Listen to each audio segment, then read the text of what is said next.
प्राचीन मिस्र में क्लियोपेट्रा सबसे शक्तिशाली और प्रभावशाली रानियों में से एक थीं। लेकिन उनकी कब्र कहाँ है? कई लोगों ने इसकी खोज की है, लेकिन यह आज भी एक रहस्य बना हुआ है। दशकों तक मिस्रविदों का मानना था कि उन्होंने क्लियोपेट्रा के वंश का सटीक मानचित्रण कर लिया है। ग्रीक वंशशाही संबंध इसमें कोई आश्चर्य की बात नहीं है, लेकिन उनके वंश का हाल ही में किया गया विश्लेषण सभी विश्वसनीय सिद्धांतों को चकनाचूर कर देता है और ऐसे मूल का खुलासा करता है जिसकी किसी इतिहासकार ने कभी कल्पना भी नहीं की थी। अगर क्लियोपेट्रा वह नहीं थीं जो हम उन्हें समझते थे, तो वास्तव में वह कौन थीं और किन किन बातों में हम गलत साबित हुए हैं? क्लियोपेट्रा के बारे में सच्चाई जानने के लिए हमारे साथ बने रहें।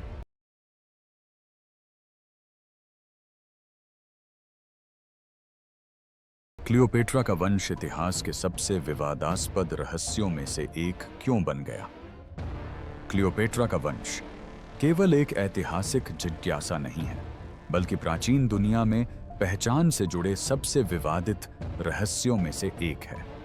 और इसका कारण सरल है।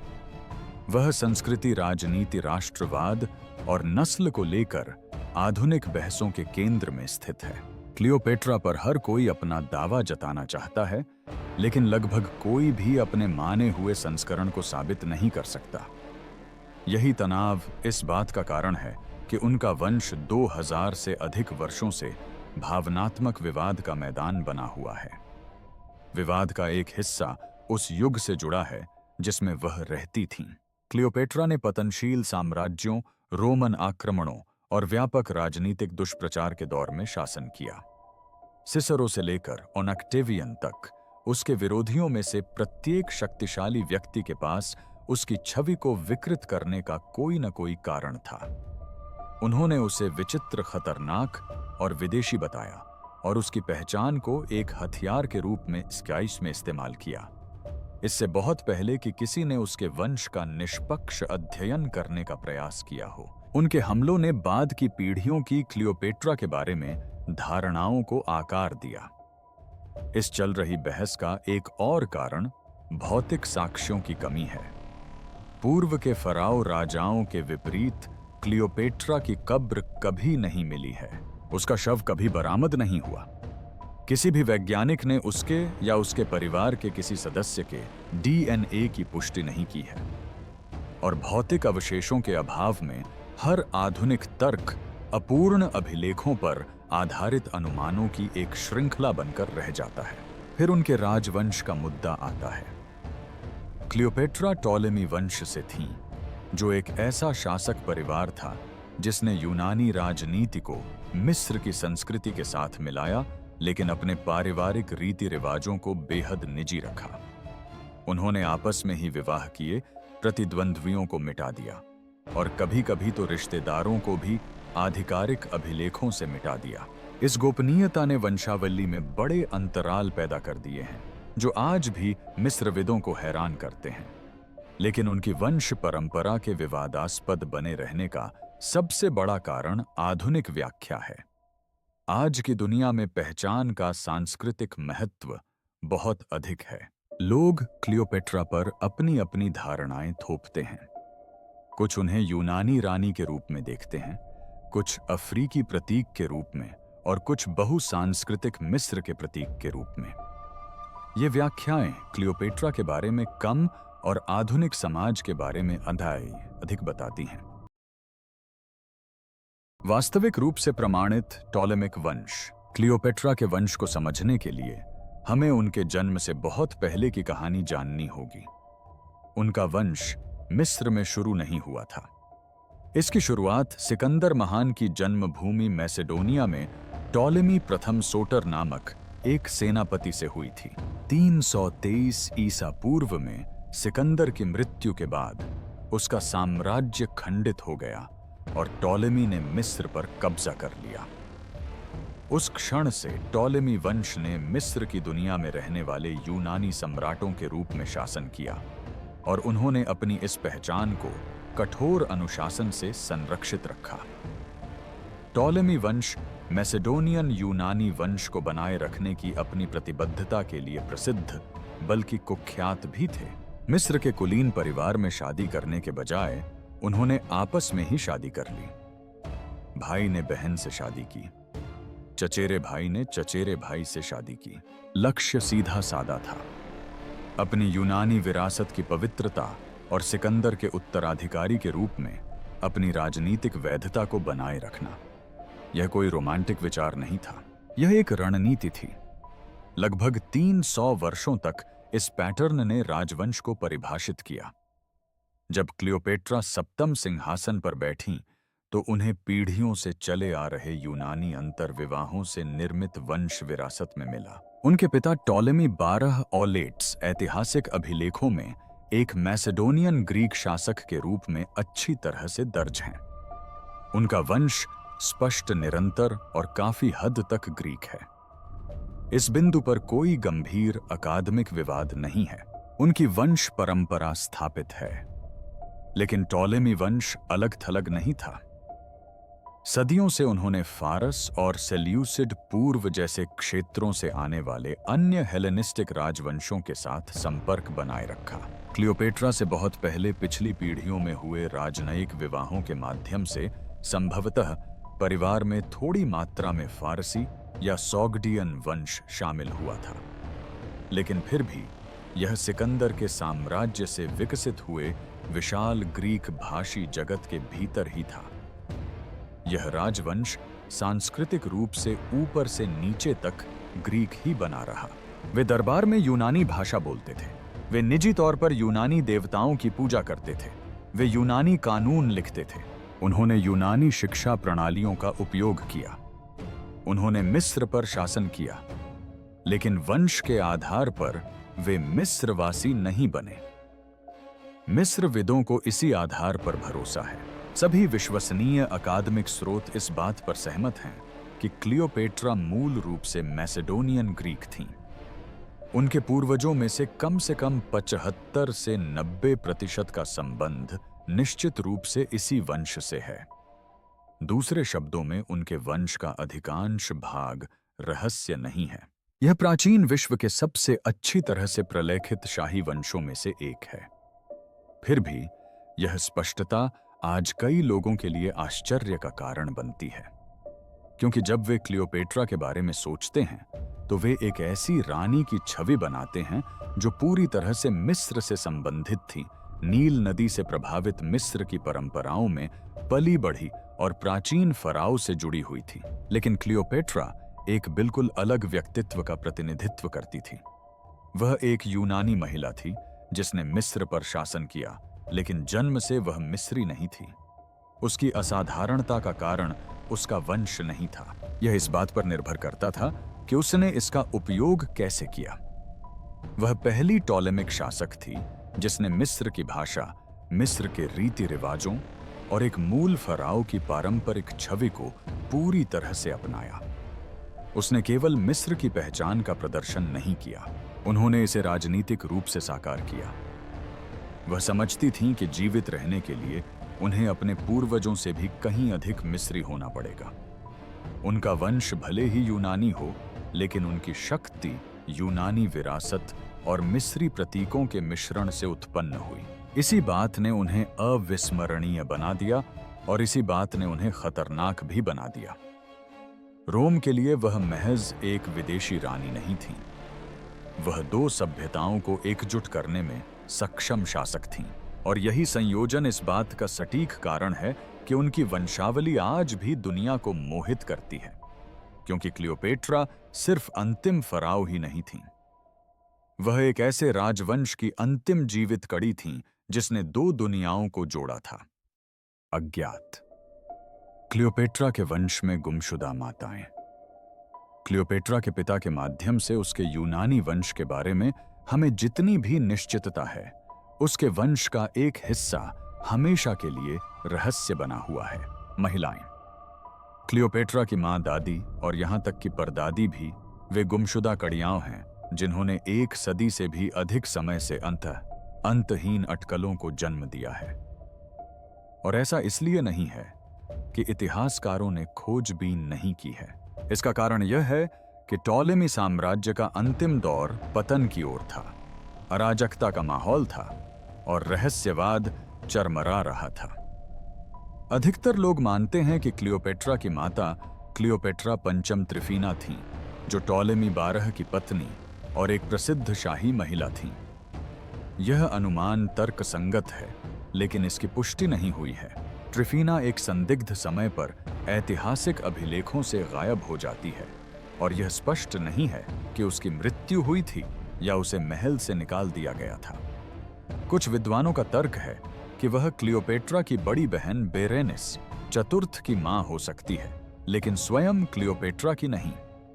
अन्य लोगों का मानना है कि ट्रिफीना ने क्लियोपेट्रा को जन्म दिया था, लेकिन राजवंश में राजनीतिक उथल-पुथल के कारण उसने कोई रिकॉर्ड नहीं छोड़ा। इससे क्लियोपेट्रा के वंश से जुड़ा एक सबसे बड़ा सवाल उठता है।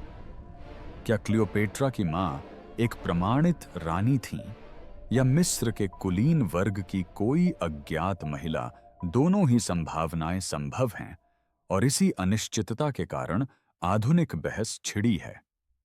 यदि उनकी मां क्लियोपेट्रा पंचम थीं, तो क्लियोपेट्रा सप्तम लगभग पूरी तरह से मैसेडोनियन ग्रीक थीं। यदि उसकी मां मिस्र की कुलीन महिला थी, तो क्लियोपेट्रा में कुछ मिस्री वंश हो सकता है।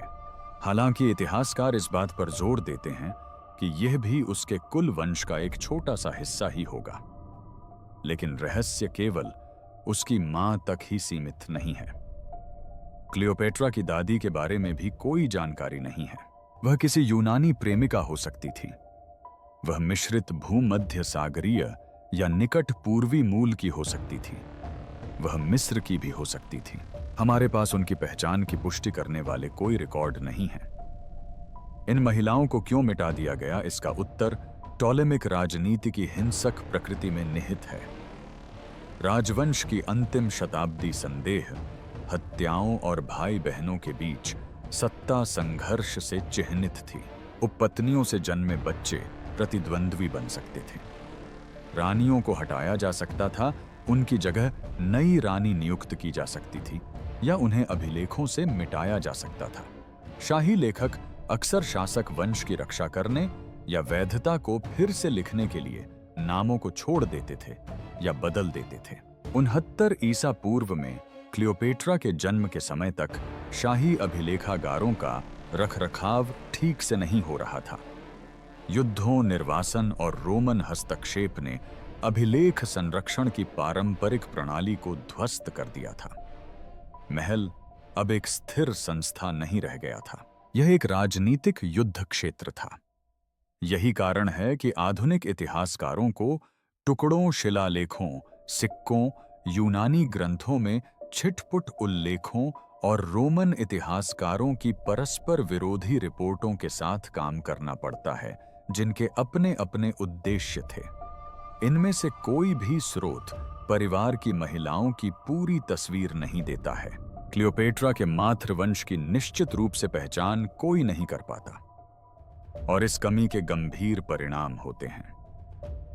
क्लियोपेट्रा की वास्तविक विरासत के बारे में हर आधुनिक दावा, चाहे वह उसे पूर्णतः यूनानी, आंशिक रूप से मिस्री या कुछ और ही क्यों न मानता हो, इसी अधूरे रिकॉर्ड की व्याख्या पर आधारित है। यह डीएनए के बारे में नहीं है, यह गुप्त खोजों के बारे में भी नहीं है, यह अभिलेखों में दर्ज चुप्पी के बारे में है।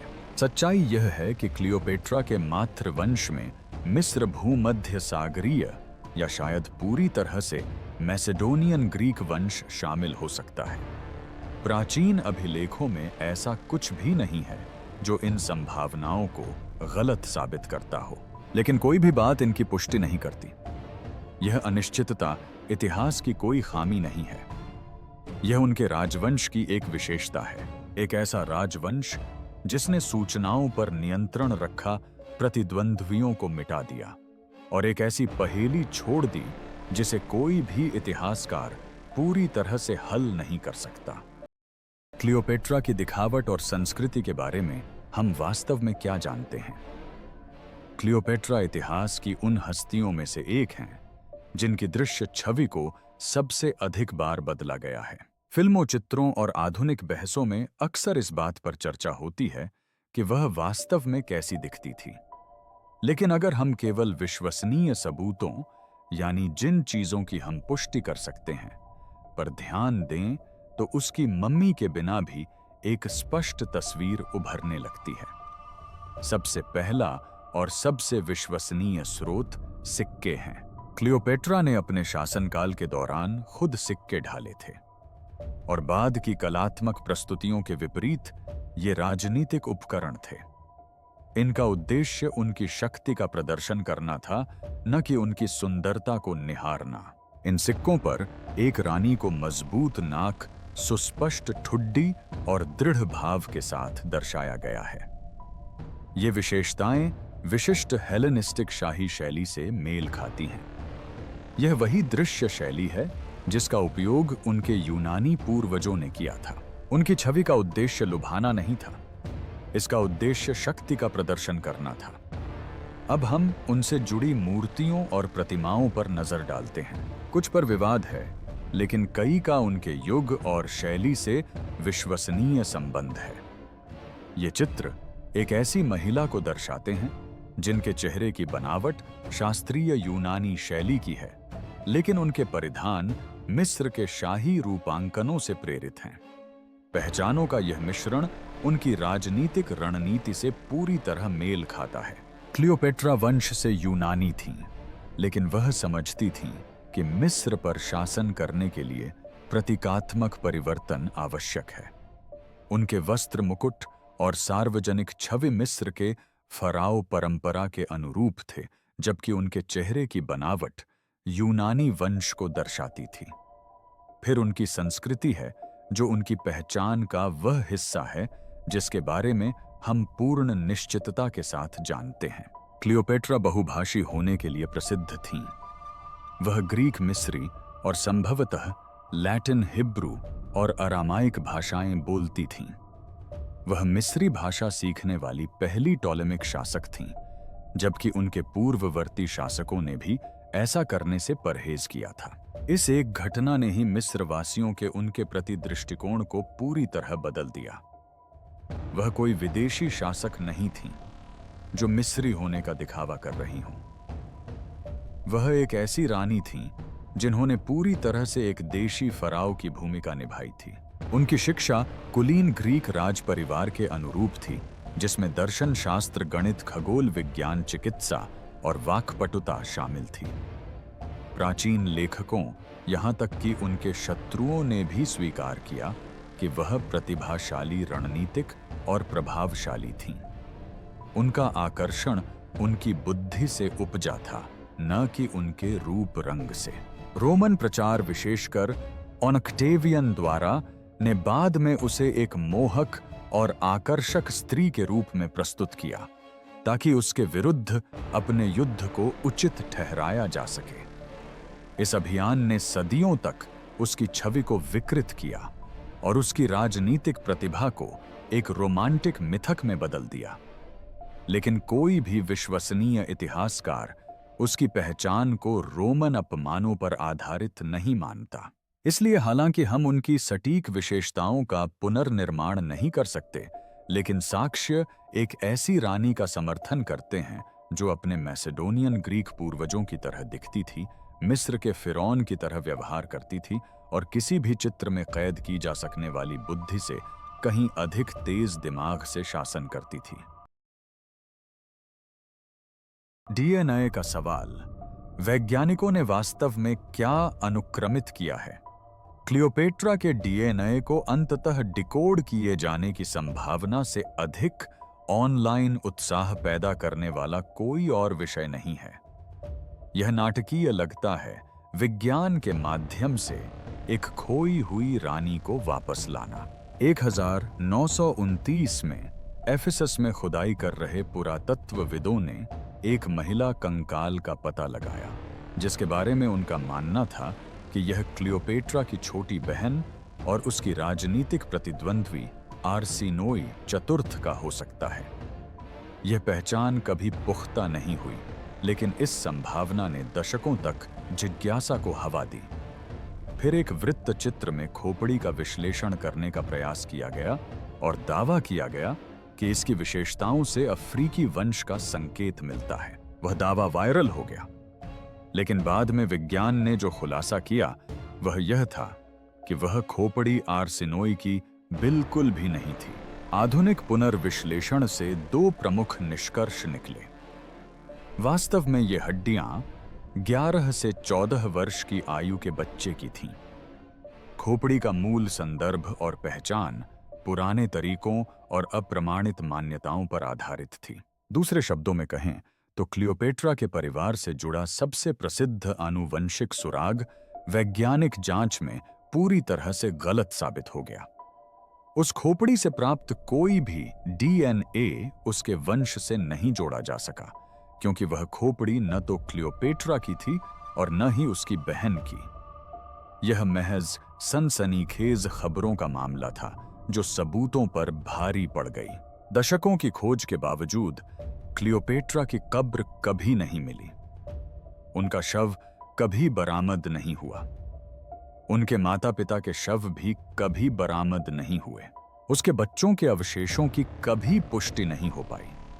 भौतिक शरीर के अभाव में अनुक्रमण के लिए कोई डीएनए मौजूद नहीं होता। मिस्र विज्ञानी इस बात को लेकर बेहद स्पष्ट हैं। क्लियोपेट्रा की आनुवंशिक संरचना का पुनर्निर्माण करने के लिए कोई वैज्ञानिक प्रमाण उपलब्ध नहीं है। क्लियोपेट्रा से सीधे प्राप्त डीएनए के नए अनुक्रमण का कोई भी दावा एक आधुनिक मिथक है। यही वैज्ञानिक वास्तविकता है। यद्यपि क्लियोपेट्रा का डीएनए अभी तक नहीं मिला है, फिर भी आनुवंशिकीविद मिस्र के इतिहास के विभिन्न कालों की ममियों का अनुक्रमण कर रहे हैं। ये अध्ययन हजारों वर्षों में जनसंख्या के आवागमन वंशानुक्रम के पैटर्न और आनुवंशिक परिवर्तनों का अध्ययन करते हैं। इन अध्ययनों में सबसे प्रसिद्ध अध्ययन अबूसिर अल मेलेक से प्राप्त ममियों का विश्लेषण है, जो 1380 ईसा पूर्व से 425 ईस्वी तक के काल को कवर करता है। परिणामों से पता चलता है कि मिस्र के उत्तरार्ध काल के लोगों का पूर्वी भूमध्य सागर, लेवांत और अनातोलिया से गहरा आनुवंशिक संबंध था। उप सहारा अफ्रीकी वंश क्लियोपेट्रा के युग के बाद मिस्र में बढ़ा, न कि उसके दौरान। टॉलेमिक और रोमन काल के दौरान मिस्रवासियों और अन्य भूमध्य सागरीय लोगों के बीच महत्वपूर्ण मिश्रण हुआ। जब ये नतीजे इंटरनेट पर आए तो कई लोगों ने गलती से मान लिया कि ये मम्मी क्लियोपेट्रा से संबंधित हैं या ये निष्कर्ष सीधे तौर पर उन पर लागू होते हैं, लेकिन ऐसा नहीं है। इनमें से कोई भी मम्मी टॉलेमिक शाही परिवार से संबंधित नहीं है। इनमें से कोई भी नमूना अलेक्जेंड्रिया से नहीं लिया गया, जहां उसके राजवंश का शासन था। इनमें से कोई भी नमूना उसके वंश का आनुवंशिक विवरण नहीं देता। ये अध्ययन मिस्र की सामान्य जनसंख्या संरचना को दर्शाते हैं, न कि क्लियोपेट्रा के व्यक्तिगत वंश को। जब भी कोई नया डीएनए अध्ययन प्रकाशित होता है, मीडिया आउटलेट अतिरंजित दावों के साथ उस खबर को उछालते हैं। क्लियोपेट्रा के वंश का रहस्य आखिरकार सुलझ गया। नए डीएनए ने मिस्र के इतिहास को फिर से लिख दिया। वैज्ञानिकों ने अंतिम फराओ के चौंकाने वाले वंश का पता लगाया है, लेकिन ये सुर्खियां विज्ञान की गलत व्याख्या करती हैं। वे व्यापक जनसंख्या अध्ययनों को एक विशिष्ट ऐतिहासिक व्यक्ति पर लागू करती हैं, जिसका डीएनए हमारे पास नहीं है। नतीजा भ्रम, बहस और वायरल गलत सूचना। वैज्ञानिक यह दावा नहीं करते कि उन्होंने क्लियोपेट्रा के आनुवंशिकी का अनुक्रमण कर लिया है। इतिहासकार यह दावा नहीं करते कि हम उनके डीएनए को जानते हैं। असली विशेषज्ञ कहीं अधिक सतर्क हैं। अजीब बात यह है कि उनके डीएनए की अनुपस्थिति हमें एक महत्वपूर्ण बात बताती है। यह पुष्टि करता है कि टॉलेमिक राजवंश ने अपनी गोपनीयता को अत्यंत सख्ती से संरक्षित रखा था। उनके दफन स्थल या तो लापता हैं, छिपे हुए हैं, या नष्ट हो चुके हैं। कोई भी आनुवंशिक रूप से महत्वपूर्ण खोज नहीं हुई है। नई सीक्वेंसिंग के बारे में आधुनिक दावे अतिशयोक्तिपूर्ण हैं। इसलिए जब लोग कहते हैं कि क्लियोपेट्रा के वंश का रहस्य खुल गया है या उसे फिर से लिखा गया है, तो सच्चाई इससे कहीं अधिक सरल है। विज्ञान ने हमारी जानकारी की सीमाओं को उजागर किया है, न कि नई खोजों को। असली घोटाला डीएनए से सामने आई बातों में नहीं है। यह वह चीज है जिसे डीएनए प्रकट नहीं कर सकता। लोग क्लियोपेट्रा के वंश को बार बार क्यों बदलने की कोशिश करते रहते हैं? क्लियोपेट्रा का वंश आज भी अटकलों, विवादों और कल्पनाओं का केंद्र बना हुआ है। उनकी मृत्यु के 2000 से अधिक वर्षों बाद भी लोग उनकी जातीयता को लेकर आज भी तीखी बहस करते हैं। लेकिन क्यों उनका वंश इतनी निरंतर बहस का विषय क्यों बना हुआ है, इसका कुछ उत्तर आधुनिक पहचान की राजनीति में निहित है। क्लियोपेट्रा कई समूहों के लिए एक प्रतीक बन गई है, जिनमें से प्रत्येक उसे अपना मानने का प्रयास करता है। कुछ लोग उसकी मैसेडोनियन ग्रीक विरासत को उजागर करके उसकी शास्त्रीय यूरोपीय जड़ों पर जोर देते हैं। वहीं अन्य लोग मिस्र के वंश के बारे में अटकलें लगाते हैं ताकि उसे सीधे अफ्रीका से जोड़ा जा सके। हर नए सिद्धांत की व्याख्या ऐतिहासिक वास्तविकता के बजाय आज के सांस्कृतिक संवादों के नजरिए से की जाती है। इसका एक और कारण हॉलीवुड और मीडिया का चित्रण है। एलिजाबेथ टेलर से लेकर आधुनिक फिल्मों तक क्लियोपेट्रा को अक्सर ऐतिहासिक प्रमाणों के बजाय समकालीन सौंदर्य शास्त्र और राजनीति को दर्शाने वाले तरीकों से चित्रित किया जाता है। किसी कलाकार को चुनने का फैसला इतिहास को सही करने का दावा करते हुए सुर्खियां बटोर सकता है।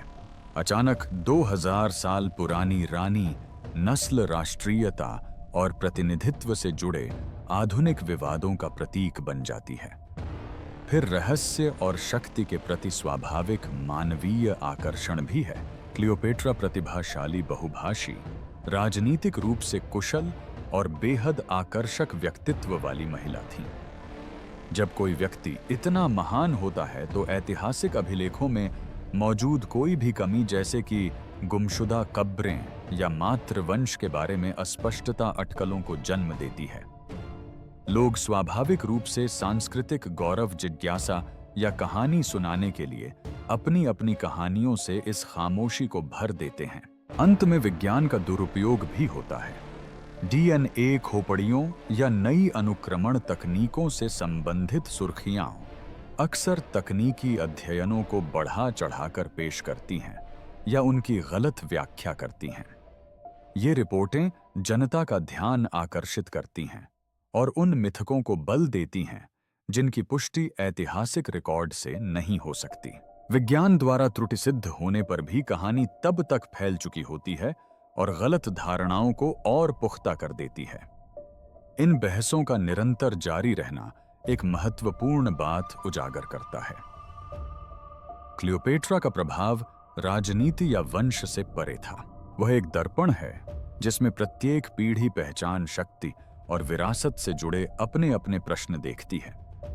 उनके वंश का पूर्ण ज्ञान शायद कभी न हो पाए, लेकिन उनकी कहानी इन्हीं अनुत्तरित प्रश्नों के कारण जीवंत बनी हुई है।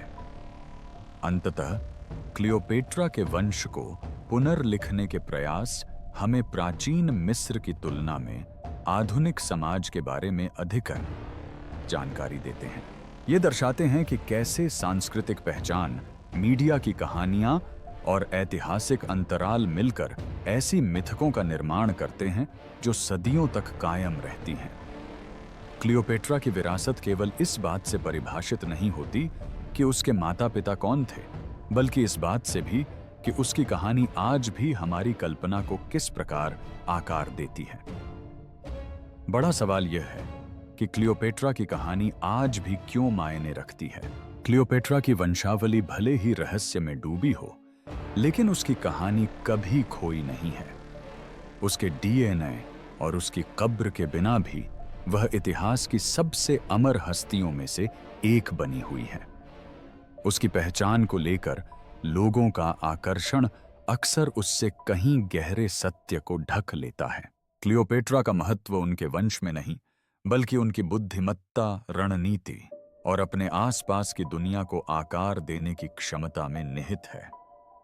उनकी विरासत बुद्धि, अनुकूलनशीलता और राजनीतिक कौशल की शक्ति का प्रमाण है, ऐसे गुण जो वंश और रक्त संबंधों से परे हैं। उन्होंने अत्यधिक राजनीतिक अस्थिरता के दौर में शासन किया। मिस्र को आंतरिक संघर्षों, आर्थिक चुनौतियों और रोमन विस्तार के लगातार बढ़ते खतरे का सामना करना पड़ा।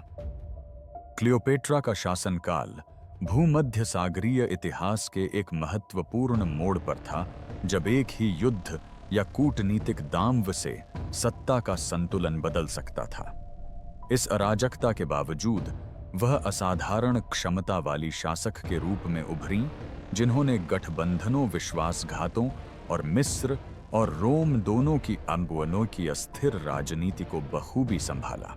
ग्रीक और मिस्री भाषाओं में धारा प्रवाह होने के साथ साथ लैटिन, हिब्रू और अरामाइक भाषाओं का भी ज्ञान होने के कारण क्लियोपेट्रा कई संस्कृतियों के शासकों, दूतों और सलाहकारों से सीधे संवाद कर पाती थीं, जिससे उनकी कूटनीतिक शक्ति और भी बढ़ गई। जूलियस सीजर और मार्क एंटनी जैसे प्रमुख व्यक्तियों पर क्लियोपेट्रा का प्रभाव केवल व्यक्तिगत ही नहीं बल्कि राजनीतिक भी था। उन्होंने उस दौर में मिस्र की संप्रभुता को सुरक्षित किया जब साम्राज्य का पतन संभव था, और रोम के सबसे शक्तिशाली पुरुषों के साथ उनके संबंधों का भूमध्य सागरीय जगत पर सीधा प्रभाव पड़ा। ये रणनीतिक गठबंधन बड़ी सावधानी से रचे गए थे, जिनमें आकर्षण, बुद्धिमत्ता और सुनियोजित जोखिम का संतुलन था, जिससे यह सिद्ध होता है कि क्लियोपेट्रा की शक्ति केवल विरासत से नहीं बल्कि कौशल में निहित थी। मिस्र की संस्कृति को अपनाने और उसमें समाहित करने की उनकी क्षमता भी उतनी ही उल्लेखनीय थी। हालांकि वंश से वह यूनानी थीं, क्लियोपेट्रा ने स्वयं को मिस्र के धर्म, रीति रिवाजों और प्रतीकों में पूरी तरह से समाहित कर लिया था। उन्होंने फिरौन की भूमिका को पूर्णतः निभाया, न केवल नाम मात्र के लिए बल्कि व्यवहार में भी। सिक्के, मूर्तियां और मंदिर के शिलालेखों ने उनकी सत्ता को सुदृढ़ किया और उनकी प्रजा के समक्ष वैधता की छवि प्रस्तुत की। वह समझती थीं कि नेतृत्व विरासत के साथ साथ धारणा पर भी उतना ही निर्भर करता है। शासक बनने के लिए व्यक्ति को जनता की पहचान का प्रतीक होना चाहिए। इसी सांस्कृतिक अनुकूलन क्षमता ने उन्हें दो दुनियाओं को जोड़ने में सक्षम बनाया और उनके शासनकाल में ग्रीक और मिस्र की परंपराओं को एकजुट किया। क्लियोपेट्रा की कहानी आज भी प्रासंगिक है क्योंकि यह आनुवंशिकता से परे है। वह राजनीतिक सूझबूझ, महत्वाकांक्षा और दृढ़ता का प्रतीक है, जो दर्शाती हैं कि कैसे एक अकेला व्यक्ति वैश्विक घटनाओं को प्रभावित कर सकता है। उनका जीवन बुद्धिवार्ता और सांस्कृतिक दक्षता के स्थायी प्रभाव को प्रदर्शित करता है और नेतृत्व के ऐसे सबक प्रदान करता है जो आधुनिक राजनीति और अंतर्राष्ट्रीय संबंधों में आज भी प्रासंगिक हैं। समकालीन लोकप्रिय संस्कृति में भी उनकी कहानी लोगों की कल्पनाओं को मोहित करती है और हमें याद दिलाती है कि प्रभाव का माप कर्म और विरासत से होता है, न कि वंश से। उनके वंश के बारे में शायद कभी पूरी जानकारी न मिल पाए और उनकी वंशावली अटकलों का विषय बनी रहे। फिर भी उनकी बुद्धिमत्ता, उनकी रणनीति और उनकी उपलब्धियां निर्विवाद हैं। क्लियोपेट्रा का महत्व आज भी बना हुआ है, इसलिए नहीं कि वह कहां से आई थीं, बल्कि इसलिए कि उन्होंने क्या हासिल किया, किन संस्कृतियों को एकजुट किया और सदियों से वह प्रेरणा देती आ रही हैं। उनकी कहानी इस बात की मिसाल है कि एक व्यक्ति क्या क्या हासिल कर सकता है। क्लियोपेट्रा की विरासत रहस्य, वंश या उन सवालों से परिभाषित नहीं होती जिनका जवाब इतिहासकार कभी पूरी तरह से नहीं दे पाएंगे। यह उनके साहस, उनकी बुद्धिमत्ता और सत्ता एवं राजनीति से भरे संसार में घटनाओं को आकार देने की उनकी क्षमता से परिभाषित होती है। उन्होंने कुशलता से गठबंधनों, युद्धों और संस्कृतियों का संचालन किया और ऐसी छाप छोड़ी जो हजारों वर्षों बाद भी गूंजती है। उनका जीवन दर्शाता है कि सच्चा प्रभाव दूरदृष्टि और कर्म से आता है और किसी व्यक्ति के प्रभाव का माप उसके कार्यों से होता है, न कि उसकी जन्म परिस्थितियों से। यदि आपको यह वीडियो पसंद आया तो कृपया लाइक और सब्सक्राइब करें और अपनी स्क्रीन पर दिखाए गए अगले वीडियो पर क्लिक करें। असली सनसनीखेज खुलासा। विद्वान क्यों कहते हैं कि हम शायद क्लियोपेट्रा के सटीक वंश के बारे में कभी नहीं जान पाएंगे? क्लियोपेट्रा को लेकर चल रही पूरी बहस में सबसे बड़ा खुलासा कोई नई खोज नहीं है, बल्कि यह एहसास है कि हम शायद कभी भी उसके वंश का पूरी तरह से पुनर्निर्माण नहीं कर पाएंगे। ऐसा इसलिए नहीं है कि इतिहासकारों में ऐसा करने की इच्छा का अभाव है, ऐसा इसलिए नहीं कि तकनीक पर्याप्त रूप से उन्नत नहीं है, बल्कि इसलिए कि जिन सुरागों की हमें जरूरत है वे नष्ट हो गए, छिपा दिए गए या कभी दर्ज ही नहीं किए गए। सबसे पहला और सबसे दर्दनाक सच यही है। क्लियोपेट्रा का मकबरा आज तक नहीं मिला है। भव्य स्मारकों में दफनाए जाने वाले पूर्व के फिरौनों के विपरीत क्लियोपेट्रा और मार्क एंटनी ने निजी समाधि में दफनाए जाने का विकल्प चुना था, या उन्हें ऐसा करने के लिए मजबूर किया गया था। प्राचीन लेखकों ने इसका उल्लेख तो किया है, लेकिन उन्होंने इसके सटीक स्थान का कभी रिकॉर्ड नहीं रखा। कुछ लोगों का मानना है कि यह तापोसिरिस मैग्ना के मंदिर के पास स्थित है। वहीं कुछ अन्य लोगों का मानना है कि उनकी मृत्यु के बाद की शताब्दियों में अलेक्जेंड्रिया में आए भूकंपों ने इसे नष्ट कर दिया था। मकबरे के अभाव में उनका शरीर गुम ही रहेगा और उसके शरीर के बिना कोई डीएनए नहीं है, न बाल हैं न हड्डियां हैं।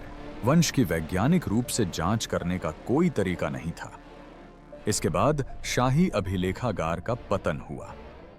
टॉलेमी वंश सदियों तक अभिलेखों का सावधानी पूर्वक रख रखाव करता रहा था, लेकिन क्लियोपेट्रा के समय तक राजवंश पतन की ओर अग्रसर था।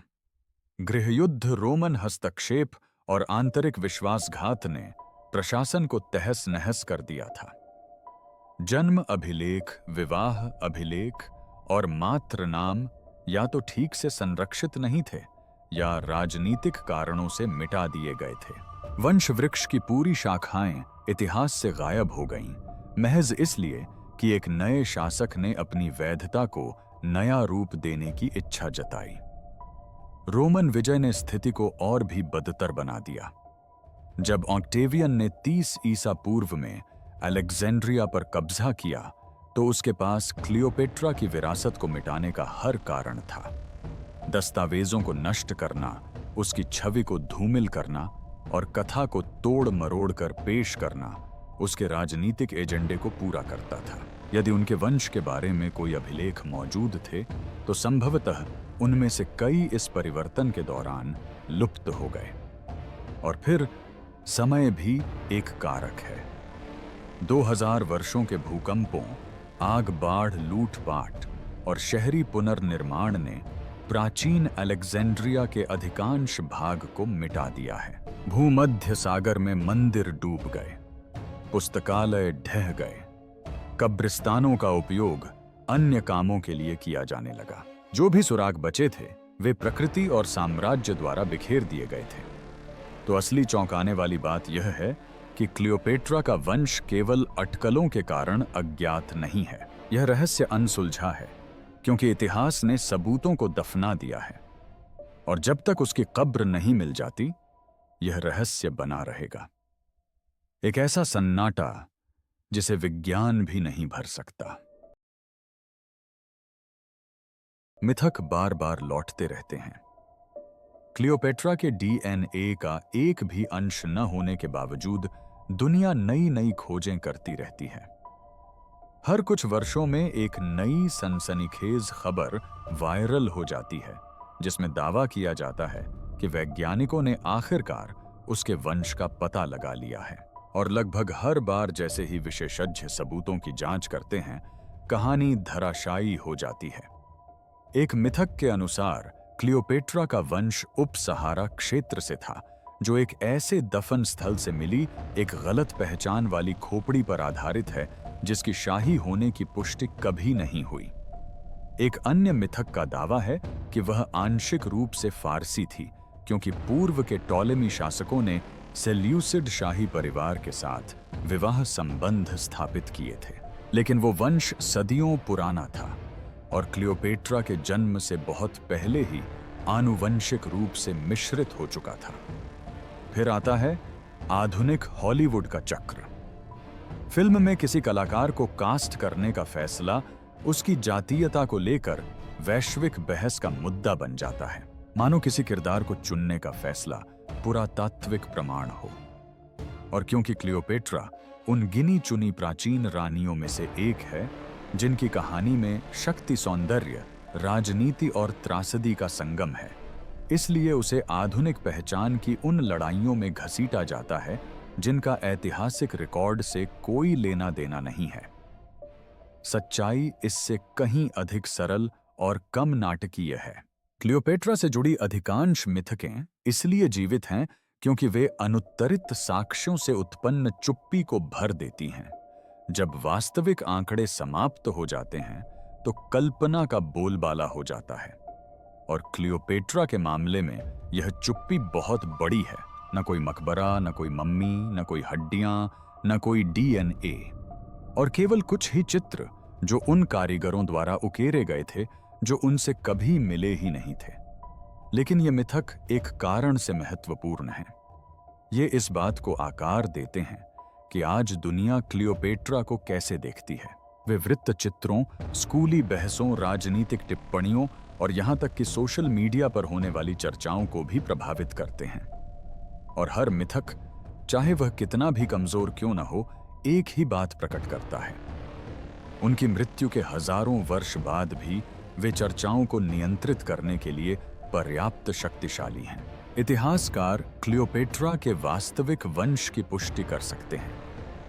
तमाम मिथकों और अटकलों के बीच क्लियोपेट्रा के वंश के बारे में इतिहासकारों के पास ठोस आधार है। हालांकि उनकी मातृ वंश में कुछ कमियां हैं, लेकिन उनके पिता और जिस राजवंश से वे आए थे उससे उनकी आनुवंशिक और सांस्कृतिक विरासत की स्पष्ट तस्वीर मिलती है। क्लियोपेट्रा मूल रूप से मैसेडोनियन ग्रीक थीं। उनके पिता टॉलेमी 12 ओलेट्स, सिकंदर महान के सेनापतियों में से एक टॉलेमी एक सोटर के प्रत्यक्ष वंशज थे। लगभग 300 वर्षों तक मिस्र पर शासन करने वाले टॉलेमिक राजवंश ने मुख्य रूप से अपने ही परिवार में विवाह किए। भाई से बहन, चचेरे भाई से चचेरे भाई, उनका लक्ष्य यूनानी वंश को संरक्षित रखना और सिंहासन पर अपना दावा कायम रखना था। इस प्रथा ने इतिहास में सबसे अच्छी तरह से प्रलेखित हेलेनिस्टिक वंशों में से एक को जन्म दिया। सदियों से कुछ दूर के अंतर्विवाहों ने परिवार में फारसी और लेवेंटाइन वंश के छोटे छोटे अंशों को शामिल किया। लेकिन क्लियोपेट्रा के समय तक ये बातें मामूली हो चुकी थीं और बहुत दूर हो चुकी थीं।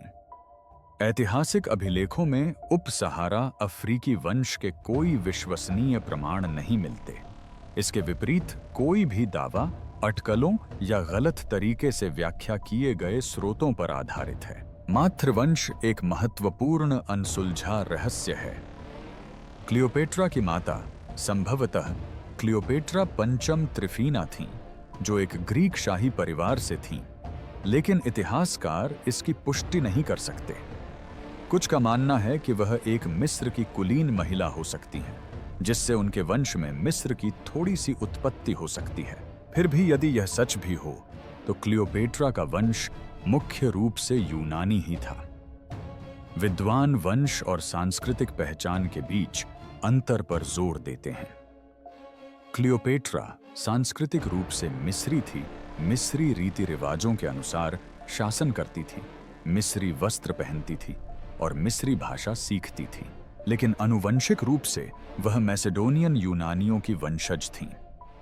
सिक्के, शिलालेख और समकालीन लेख उनकी राजनीतिक रणनीति की पुष्टि करते हैं। उन्होंने अपनी वैधता सुनिश्चित करने के लिए मिस्र की संस्कृति को अपनाया।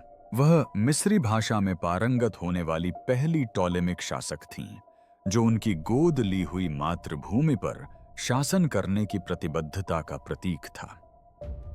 सिक्कों और मूर्तियों पर दिखाई देने वाली उनकी छवि में यूनानी विशेषताओं और मिस्री शाही प्रतीकों का मिश्रण था, जो उनकी दोहरी पहचान को और भी पुष्ट करता था।